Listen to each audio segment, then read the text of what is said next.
Hey guys, for Petroleum Service Company, I'm Joe, and with me as always, I'm John. and today we're going to be talking about Petroliana.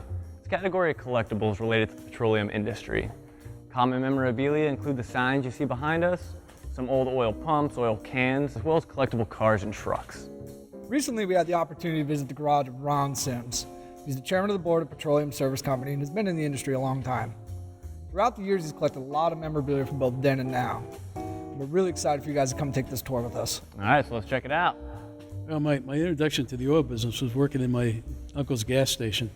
So my main responsibility was washing cars at the time and pumping gas, because back in those days, when you walked out to the island, you always had to ask if you could fill it up, and you had a bow tie. I don't wear a tie to work today, but in those days I wore a bow tie and a uniform.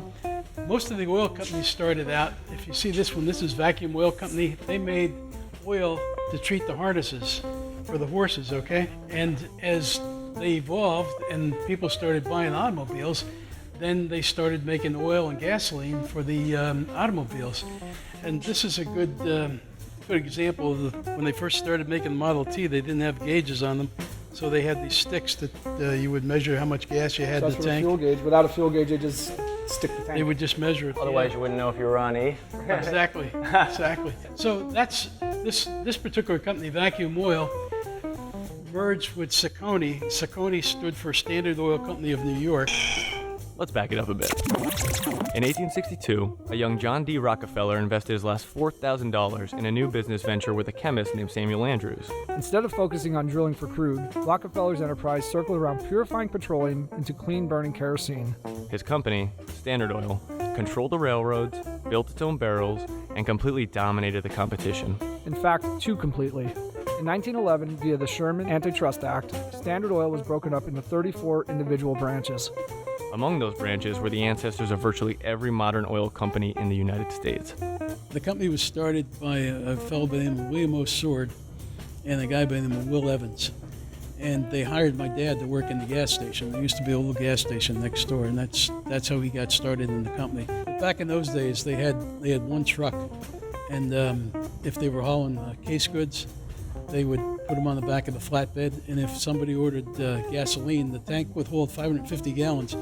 They kept it in the garage with a winch, and they would drop it down in the flatbed and secure it, and then they would go out and load the gas and deliver it. That's the evolution of these companies. They became oil companies, and when you went into a gas station, they would put an empty jar into here and pump the oil out, and that's the way you would get a quart of oil. Delivery people would come with these 5-gallon cans or 10-gallon cans and pour the oil right in. We had about 40 or 50 old gasoline pumps that we had stored in the basement of this building, and we needed room. So we brought in containers, and we threw them all in containers and scrapped them.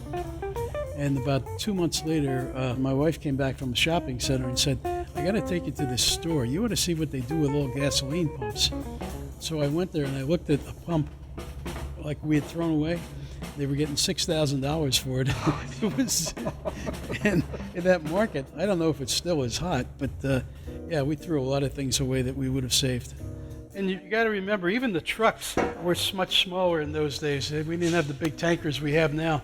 Yeah. And at Petroleum Service Company, we had a tank off a truck. It couldn't have been more than 1,000 gallon. And if you see these sticks, these are the measuring sticks they used to measure the underground tanks with. Wow. This one goes to 1,500 gallon. They didn't have the 10, 20,000 gallon tanks that we have today.